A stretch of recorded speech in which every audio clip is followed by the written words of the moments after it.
Isang mapagpalang araw po sa inyong lahat. Katulad ng dati, ang lagi ko pong sinasabi ay sana po kayo ay nasa mabuting kalagayan at ang linggong nagdaan ay isang linggo na matagumpay sa bawat isa sa atin. At bago po tayo dumako sa ating message sa umagang ito, hayaan muna niyo ako na bumati sa ating mga kapatid na nagdaos ng kanilang birthday sa linggong ito at ganun din ang iba pang mga bagay na nais ko pong ipaabot sa inyo. Happy birthday to Lorenza Banasan Ramos. Siya po ay taga rito sa Sitio Balawan, Victoria. At isa po siya sa faithful na member ng UMLC Poblacion 3. Happy birthday also to Lina Idanan. Siya po ang mother ni Jen, yung pong kumakanta noon sa ating video. Siya po ay isang leader ng ating church o ng Miracle Christian Church doon po sa East Rembo, Fort Bonifacio, Makati City. Happy birthday also to Lizelle Castillo. Siya po ay taga Nueva Ecija at siya rin po ay member ng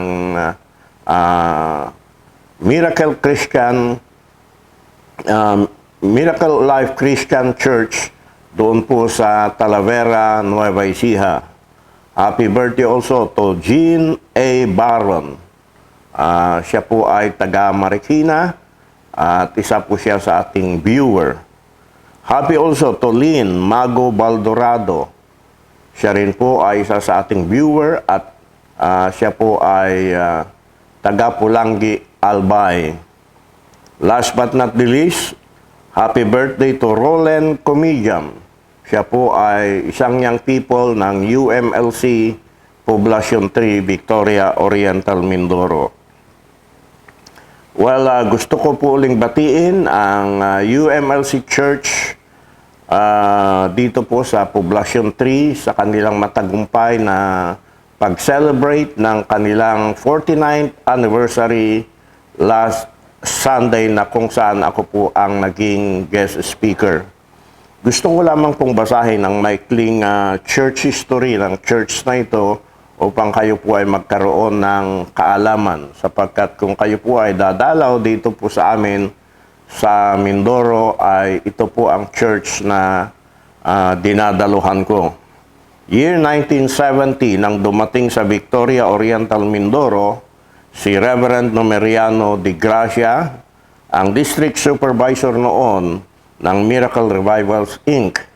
Dala ang 3 Bible School graduates na sila Pastora Marcelina Benaventura Embernate, Pastora Letty Tesaluna at Pastor Jose Tablit. Nagsimula sila ng pioneering work sa isang barangay dito sa Victoria. Hindi nagtagal, nagkaroon ng malaking crusade sa bayan ng Victoria sa pangunguna ni Bishop James Isaguirre na siyang president noon ng Miracle Revivals Inc.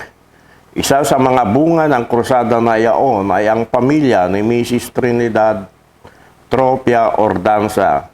Siya ay nakakilala sa Panginoon at gumaling sa kanyang karamdaman. At bilang pasasalamat sa Panginoon, kanilang ibinigay sa organisasyon ng Miracle Revivals Inc. ang isang bahagi ng kanilang lote upang mapagtayuan ng simbahan. Si Pastor George Likawan ang kauna-unahang naging pastor ng church dito. Ang sumunod na naging pastor ay si Pastor Conrado Arok na aking sinundan. Nagpastor din po ako ng kaunting panahon dito. At ang sumunod naman sa akin ay si Pastor Anselmo Gregorio. Year 1975, ang naging pastor ng church ay ang aking kapatid na si Pastora Deborah Dario Ornedo na ngayon ay kasalukuyang pastor ng UMLC doon po sa Fort Magsaysay, Palayan City. At siya ay sinundan ni Pastor William Andasan at ang sumunod ay si Pastora Josie Malayo na tumagal ng 5 taon. Ang sumunod na pastor nang umalis si Pastora Josie Malayo ay sila Pastor and Mrs. Rudy Akad. At nang umalis sila Pastor and Mrs. Akad, ang naging pastor naman ay sila Pastors Severino and Mercedes Cristobal na nagtagal ng 6 na taon. Nang lumipat ng destino, sila Pastor and Mrs. Cristobal, ang pumalit ay sila Pastor and Mrs. Jimmy and Dali Dayanan. Sila ay naging pastor ng church sa loob ng 22 years. At sa panahon ni Pastor and Mrs.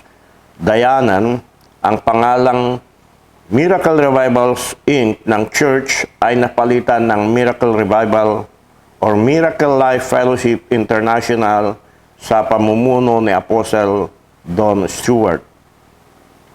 Well, January 2015 hanggang sa kasalukuyan, ang pastor ng church ay si Pastora Elsa Sumbad. Siya po ay lumaki sa church na ito.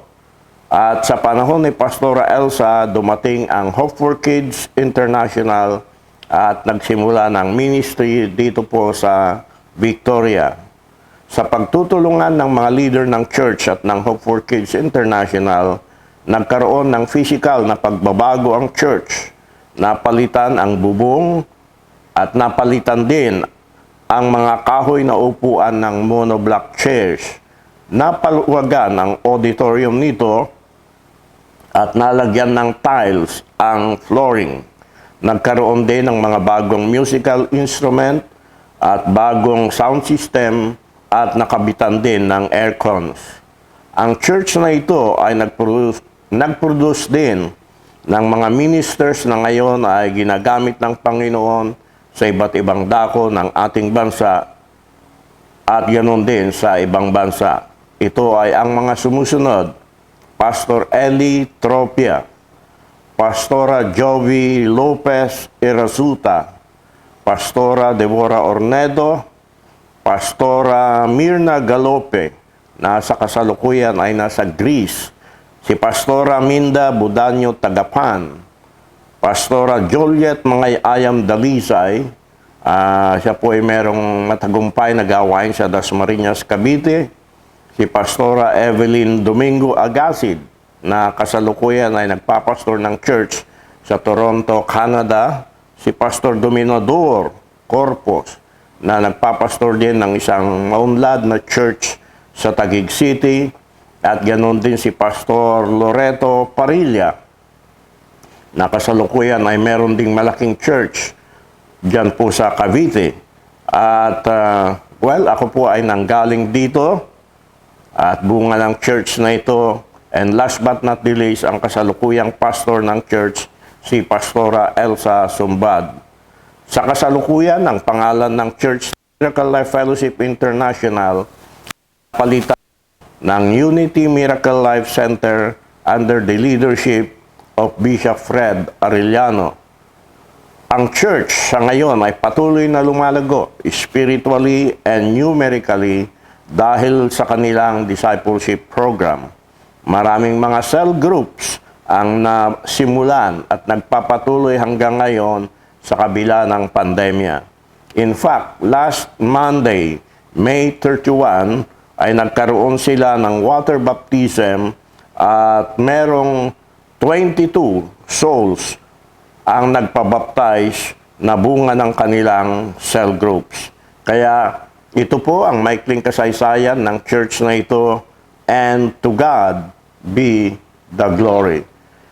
Tayo po ay manalangin. Lord, sa umagang ito, maraming salamat po sa inyong biyaya at habag sa bawat siya sa amin. Salamat po sa buhay na inyong ipinagkaloob. Ganon din po ang kalusugan, kalakasan, Panginoon, ng aming lupang katawan. Lord, bless the message that I'm going to share today sa lahat ng mga viewers, Lord, sa araw na ito. Sa pangalan na Jesus, ito po ang aking dalangin. Amen and Amen. Well, ang atin pong scripture or ang topic ko po sa umagang ito ay 3 success secrets. Sa Tagalog, 3 sikreto ng tagumpay. At ang atin pong scripture ay mababasa natin sa Book of Judges, chapter 3, verse 31, after him was Shamgar, the son of Anat, who killed 600 men of the Philistines with an ox goad, and he also delivered Israel. Si Shamgar na anak ni Anat ang sumunod kay Ehud bilang pinuno. Iniligtas niya ang Israel sa mga Filistiyo. Nakapatay siya ng 600 Filistiyo gamit ang tungkod niyang pangtaboy sa baka. Kahit na po kayo matagal na mananampalataya na, I'm sure marami pa rin sa inyo ang hindi pa nakakarinig tungkol kay Shamgar na anak ni Anat. Kasi nag-appear lamang ang pangalan niya sa verse na ito sa Bible. Si Shamgar po ay isang pangkaraniwang magsasaka at hindi tanyag na tao sa kanilang bansa. Pero napakalaki ng epekto ang ginawa niya sa kaligtasan ng kanyang bansa. Ang istorya po ay ito, na ang kanyang pamilya at bansa ay binantaan ng kanilang kaaway at sila ay nilusob. Napatay ni Shamgar ang 600 na mandirigma na kaaway nila.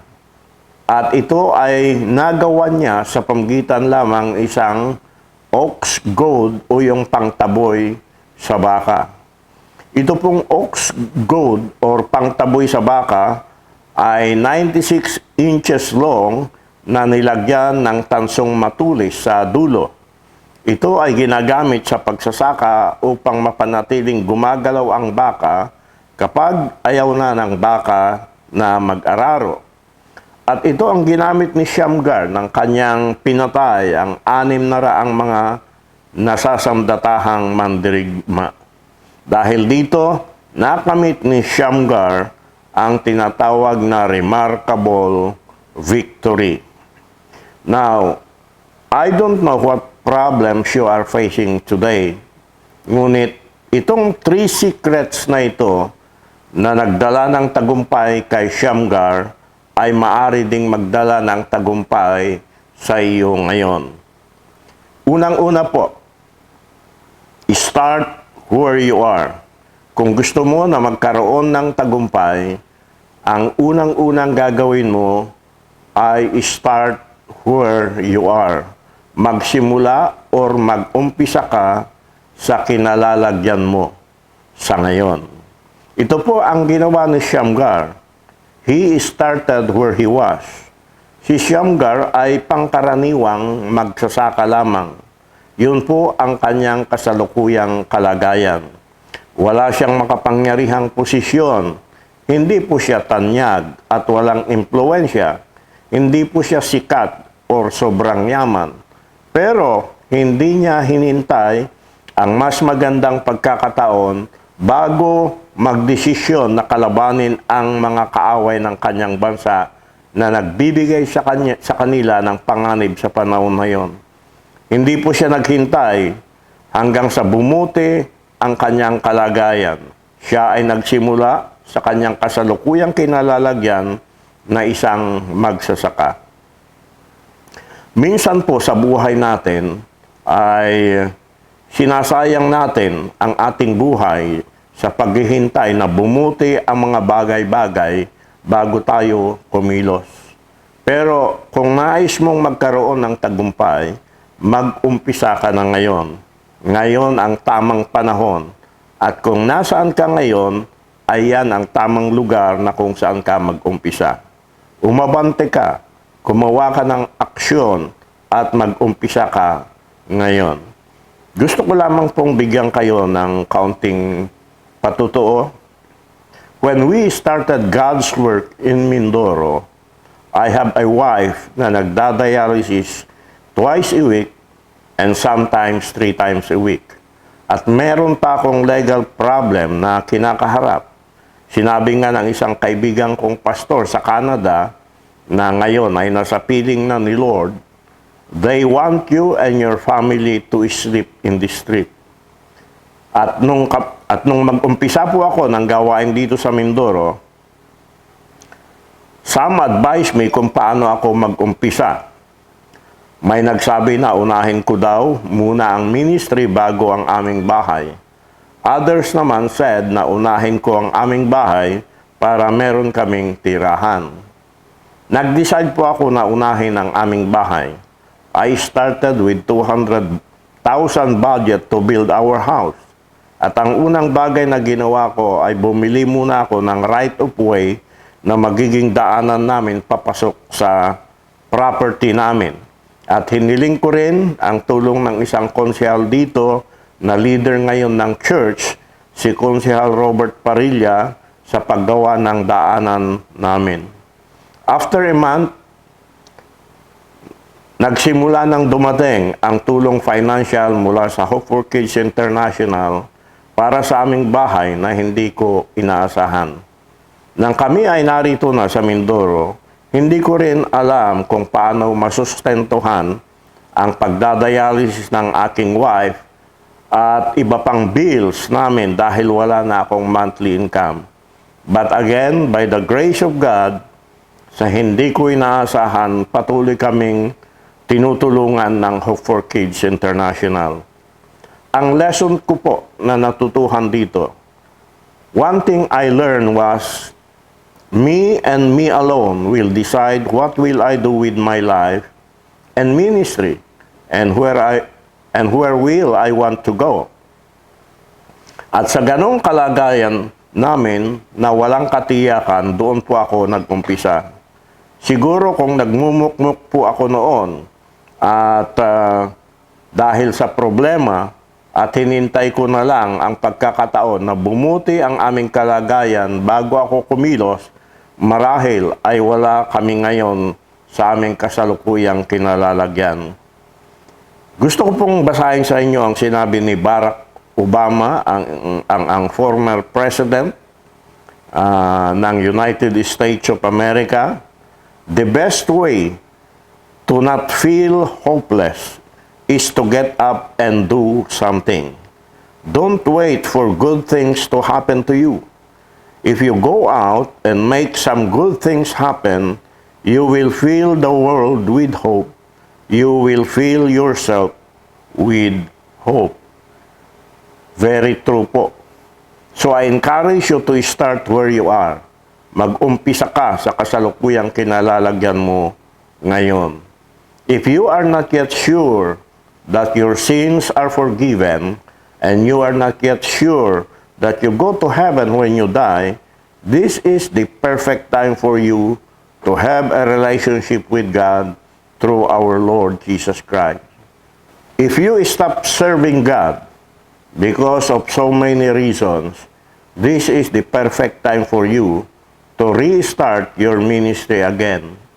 If you want to have victory over COVID-19, this is the time for you to make a decision to get vaccinated. Shamgar started where he was. Now, ang pangalawang secret, kung gusto mo na magkaroon ng tagumpay, use what you have. Gamitin mo kung anong meron ka. Ano po? Ang tanging bagay na nakay Shamgar ay isang ox goad. At yun ang ginamit niya sa pakikipaglaban sa kanilang kaaway. Imagine mo na lang ang kasalukuyang kalagayan noon ni Shamgar. Nasa harapan niya ang 600 na nasasandatahang mga mandirigma na kaaway nila. Pagkatapos, kung titignan niya yung kanyang sarili, kung anong meron siya, ang hawak-hawak lamang po niya ay isang ox goad na nakahanda po niyang gamitin. Kahit na kinakalawang na tabak, wala po siya. Pero alam po ninyo, ginamit niya kung anong meron siya at pinatay po niya. At yun po ang ginamit niya upang mapatay ang kaaway ng kanilang bansa. At dahil dito, naligtas ang kanyang pamilya at ang kanyang bansa. Ang tanong ko po, what do you have in your hand? You might think your resources are too limited for you to be successful. Ano po? Pero alalahanin mo, Shamgar's only resource is an ox goad. Sabi nga nila, the people who are resourceful are the ones who make an impact. Yun daw pong mga tao na madiskarte, maalam, yun po ang nagbibigay ng impact. Because resourceful people are people who figure out solution to a problem. Ang mga taong resourceful o madiskarte ay mga tao na inaalam kung ano ang solusyon sa problema. Gusto ko pong ibigay sa inyo ang kahulugan ng resourceful. Ano po? Making the most of what I have and finding solutions to problems that others have overlooked. Ganap na gamitin mo kung ano ang nasa iyo at humanap ng solusyon sa problema na nakaligtaan ng iba. Yun po ang kahulugan ng resourceful. Resourcefulness is creating solution because we are not living in an imperfect world. No perfect environment. So gamitin natin ng mahusay kung anong meron tayo sa kasalukuyan nating kalagayan. Ganon po ang ginawa ni Shamgar. Ang nasa kanyang kamay lamang ay ox goad, pero madiskarte po siya. Maalam po siya. At dahil po doon sa ox goad na hawak-hawak niya, yun po ang ginamit niya upang sa ganon ay magtagumpay siya laban sa kanyang kaaway. Sa Book of Philippians chapter 4, verse 12 to 13, Paul said, I know what it is to be in need, and I know what it is to have plenty. I have learned the secret of being content in any and every situation, whether well-fed or hungry, whether living in plenty or in want. I can do all this through Him who gives me strength. Alam ko kung paano maghikahos. Alam ko rin kung paano managana. Natutunan ko ang sikreto kung paano masiyahan sa anumang kalagayan sa buhay, ang mabusog o ang magutom, ang managana o ang maghirap. Lahat ng mga bagay ay aking magagawa sa pamagitan niyang nagpapalakas sa akin. So, again, my question is, what do you have in your hand? Moses had a rod in his hand. At yun ang ginamit ng Panginoon upang sa ganon ay makatawid ang mga Israelitas sa dagat na pula. Sapagkat ginamit ng Panginoon si Moses upang mailabas ang mga Israelitas sa bansang Ehipto. Subalit nang sila ay makaalis na, nagbago ang isip ng Pharaoh at pinahabol ang mga Israelitas upang pabalikin muli sa Ehipto sapagkat nawalan na sila ng mga alipin. Kaya sa panahon na yon ay naguluhan si Moses sapagkat sa harap nila ay ang Red Sea. Sa magkabilang tabi ay matataas na mga bundok at sa kanilang likuran ay ang mga humahabol na mga kawal ng Ehipto. Kaya tumawag si Moses sa Panginoon. At ang sabi ng Panginoon sa kanya, Moses, ano ang nasa kamay mo? At ang sabi ni Moses, isa pong tungkod. Yun po ang tungkod na ginagamit ni Moses sa loob ng 40 years na pagpapastol niya ng tupa ng kanyang biyenan doon po sa bundok. At ang sabi ng Panginoon sa kanya, iunat mo ang iyong tungkod sa dagat na pula. At nang iunat ni Moses ang dagat na pula, nahati po ang dagat na pula at nakatawid ang mga Israelita sa dagat na pula. At nang sila po ay makatawid, inunat muli ni Moses ang kanyang tungkod at ang dagat ay bumalik or ang tubig ng dagat ay bumalik sa dating kalagayan. At nalunod po yung mga kawal ng Ehipto na humahabol sa kanila. So, what is in your hand? Maalaala ba ninyo yung batang lalaki na umattend sa isang pagpupulong ni Jesus Christ at meron pong 5,000 kalalakihan maliban sa kababaihan at mga bata at wala silang makain? at malayo ang kabayanan upang makabili ng pagkain ng mga alagad ni Jesus. Pero nakita nila yung batang lalaki na merong 5 loaves of bread and 2 fishes. At yung batang lalaki, binigay niya kay Jesus yung kanyang baon. Pinag-pray ni Jesus. Pagkatapos sabi niya sa kanyang mga alagad, pakainin ninyo ang mga tao. Sa magitan po ng 5 loaves of bread and 2 fishes, ay napakain po ang 5,000 kalalakihan, maliban po sa mga kababaihan at mga bata. Marahil ay walang-wala ka, at kahit man lang ox goad o panundot sa baka ay wala ka nito. But every one of us has these 3 things. Lahat po tayo meron nitong tatlong ito. Ano po yun? Number 1, lahat po tayo ay merong skill, merong kasanayan. Ang skill ni Shamgar ay pag-aral, pagbubukid. Now, ano po ang inyong skill? Ano po ang inyong kasanayan? Pangalawa, lahat po tayo binigyan ng Panginoon ng talento. Okay? May kanya-kanya po tayong talento.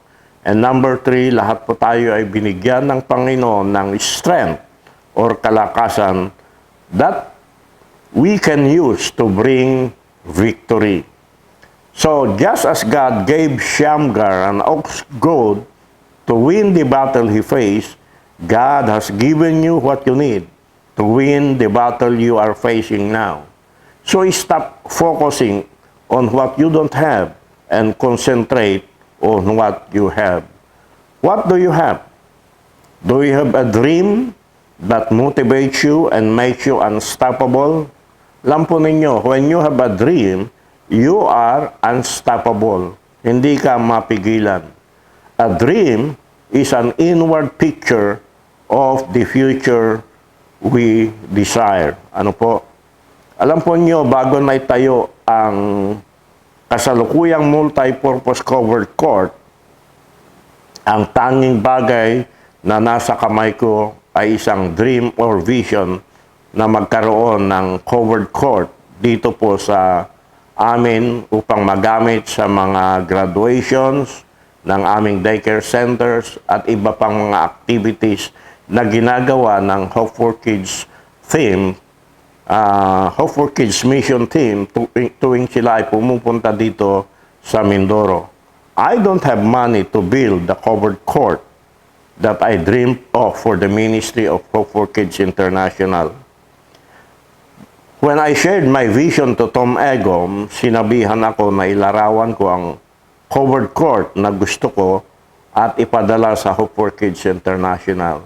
So unang ginawa ko, nagpagawa po ako ng blueprint ng covered court na gusto ko sa isang architect at ipinadala ko sa kanila.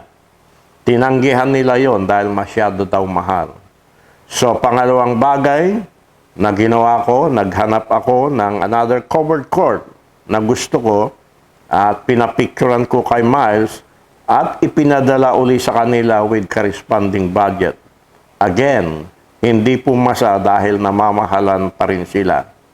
So pangatlo, naghanap na naman ako ng another covered court na mas mura pero gusto ko. Well, nakakita po ako ng covered court na hinahanap ko sa Mangyan Village sa Puerto Galera. Pinuntahan uli namin ni Miles yung village na yon at pinicturan yung covered court nila at ipinadala sa Hope for Kids International with the corresponding budget. Acceptable sa kanila yon. Pero alam po ninyo, natengga ito sa loob ng 2 years dahil sa kakulangan ng finances. Pero after 2 years, nakatanggap po ako ng unexpected email sa Hope for Kids at sinabi sa akin na meron ng mag-i-sponsor sa construction ng covered court at ako ay pinagsasubmit ng bagong budget. So by the grace of God, ngayon ay naipatayo na bagamat di pa tapos. But what I have in my hands to construct this multi-purpose covered court was just a dream or vision. Kaya nga sabi ko, if you have a dream or vision, you are unstoppable. Not only that, do you have passion and enthusiasm? Meron ka bang kasabikan o kasigasigan sa ginagawa mo? Shamgar did not demolish 600 enemies without passion. He was passionate about overcoming the enemy. Lahat po tayo ay merong kinasasabikan. Ano po? Everyone is passionate about something. Ang tanong ko po, what are you passionate about?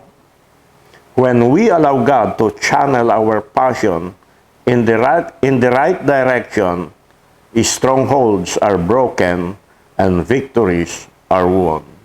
Ang pangatlong secret, kung gusto mo na magkaroon ng tagumpay, is do what you can. Gawin mo ang kaya mo. Hindi naman ipapagawa ni God sa iyo ang hindi mo kaya. Unfair po yun. At kung may papagawa si God sa iyo, bibigyan kanya ng resources na kailangan mo. Now, ano bang magagawa mo sa kasalukuyan? The first and most powerful thing you can do sa kasalukuyan mong sitwasyon is to pray. Manalangin. Remember, ang sabi ng Bible, the prayer of a righteous man is powerful and effective. Ito po ay makikita natin sa James chapter 5 verse 16. So, whatever battles you are facing now, cover it with fervent prayer. Secondly, stay focused. Ano po? Mag-focus ka. Shamgar stayed focused on the battle. You know, nakipaglaban si Shamgar, ay nakafocus po siya doon. Hindi po niya iniisip yung bukid niya o yung baka niya o yung pamilya niya. Focus po siya sa kanyang pakikipaglaban. Now, it is easy to become distracted by the smaller issues in our lives and lose sight of the important things. Ano po, napakadali nating madistract at nawawala po yung focus natin. Ako po ngayon ay nakaharap sa camera at yung camera po ay nakafocus sa akin. Kung hindi po tama ang focus ng camera, blurred po ang dating ng picture ko po sa inyo. So, kinakailangan po, kahit maganda yung camera mo, kinakailangan talaga ang focus upang magdala ito ng magandang larawan. So, sabi nga ni Apostle Paul sa Philippians 3:13, this one thing I do. Isang bagay ang ginagawa ko. Hindi po niya sinabi, 2 o 3 bagay ang ginagawa ko. Sabi niya, this one thing I do. Hindi rin po niya sinabi, these 50 things I double in. Ito ang 50 bagay na ipinagtatampo ko. Hindi po. Ang sabi niya, this one thing I do. So, know what matters and maintain your focus. Finally, never give up. Huwag kang bumigay. Ano po? Never stop trying. Kung bumigay ako nung una at pangalawa na hindi na-aprobahan yung proposal ko para sa multi-purpose covered court, siguro hindi po may patayo ito. So never stop trusting God. Don't allow discouragement or doubt to overtake you. Sabi nga nila, regret looks back, worry looks around, but victory looks up. So when things get tough and there does not seem to a way out, stand up, look up, believe God, and keep going. You are not finished unless you quit. Meron pong isang awit din, sabi niya, God will make a way when there seems to be no way. Yan ang aking maliit na karanasan. Hindi ko po akalain na sa panahon ng pandemya, may papatayo itong Hope for Kids multi-purpose covered court. Kahit simple lang ito, ako ay excited na sabihin sa inyo dahil ito ay isang dakilang patuto ng biyaya at habag ng Diyos sa aking buhay. Well, I knew that I am talking to someone today. Nararamdaman ko po yon sa aking spirit. I don't know the battles that you are fighting for today. Hindi ko po alam ang problema mo, kapatid, at kung ano ang mga battles na kinakalaban mo ngayon. Maybe you are now in the valley of despair. Nasa lambak ka ng kabiguan. But I encourage you to get up and start again what you are doing before for the glory of God. Sa Proverbs 24 verse 16, even if good people fall 7 times, they will get back up. Praise God. Ulitin ko, even if good people, righteous people, fall 7 times, they will get back up. At sa Romans chapter 5 verse 3, we can rejoice too when we run into problems and trials, for we know that they help us develop endurance. Sa atin pong pagwawakas sa araw na ito, we all have a given purpose. Lahat po tayo ay binigyan ng Panginoon ng purpose sa buhay. We have battles to fight.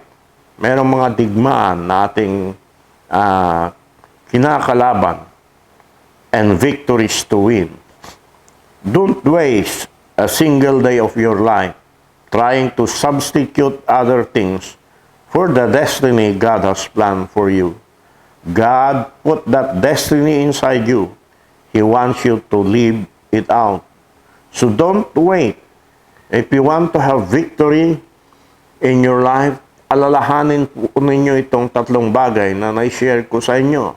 Start where you are. Use what you have and do what you can. Yun po ang ginawa po ni Shamgar. Ulitin ko, start where you are, use what you have, and do what you can. Then watch the plan of God unfold in your life. Tayo po ay manalangin. Lord, sa umagang ito, salamat po sa inyong mga salita na nagbigay sa amin, O Lord, ng pag-asa. Totoo po, Panginoon, ng inyong mga salita ay buhay at relevant sa anumang kalagayan, Panginoon. Sa pagitan din ng inyong mga salita, kami po ay nagkakaroon ng tunay na pananalig po sa inyo. Lord, sa umagang ito, dinadalangin ko po ang mga viewers. Hindi ko po alam ang kanilang mga pangangailangan. Marahil po meron silang mga pangangailangan na masyadong personal na kahit sa kanilang mga buhay ay hindi nila ito maaaring sabihin. Pero alam mo, Panginoon, kung ano ang laman ng aming puso at ng aming isipan. Wala pong may lilihim sa inyo. Lord, dinadalain ko po yung mga viewers na sa kasalukuyan ay merong mga battles na kanilang kinakaharap ngayon. Marahil yun ay karamdaman, financial problem, personal problem, family problems, or problems in the ministry, o sa kanilang mga businesses, Panginoon, at mga jobs. Lord, in the name of Jesus, nawa, Panginoon, ang inyong mga salita na aking na-share sa kanila ay nagbigay, Panginoon, ng encouragement sa kanila, nagbigay ng pag-asa sa kanila, nagbigay ng faith, Panginoon, sa kanila, upang sa ganon, Panginoon, sa tulong po ninyo, malaman po nila, Panginoon, ang pamamaraan kung paano po sila magtagumpay sa kanilang kasalukuyang kalagayan. But of course, kung wala ka, Panginoon, sa aming buhay, wala kaming magagawa. Lord, dinadalain ko yung mga viewers na hindi pa nag-commit ng kanilang buhay sa inyo. Hindi pa sila nakakatiyak na napatawad ang kanilang kasalanan. At hindi pa sila nakakatiyak na langit ang kanilang pupuntahan kung dumating ang kamatayan sa kanilang buhay. Lord, nawa sa umagang ito, huwag na nilang ipagpaliban, gumawa na sila ng desisyon at tanggapin si Jesus Christ bilang Panginoon at tagapagligtas, Panginoon, ng kanilang buhay. Lord, maraming salamat sa katugunan ng aking dalangin at ibinabalik ko sa inyo ang lahat ng kapurihan, lahat ng kalwalhatian sa pangalan ng iyong anak na si Jesus. Amen and Amen. Well, wag po nating kalilimutan, linggo po ngayon, at kung open ang inyong mga churches ngayon, ibig kong sabihin, pinapayagan po na kayo po ay magkaroon ng services, pumunta po kayo at magpasalamat at sumamba sa Panginoon. Hanggang sa susunod na linggo, God bless you all, and to God be the glory.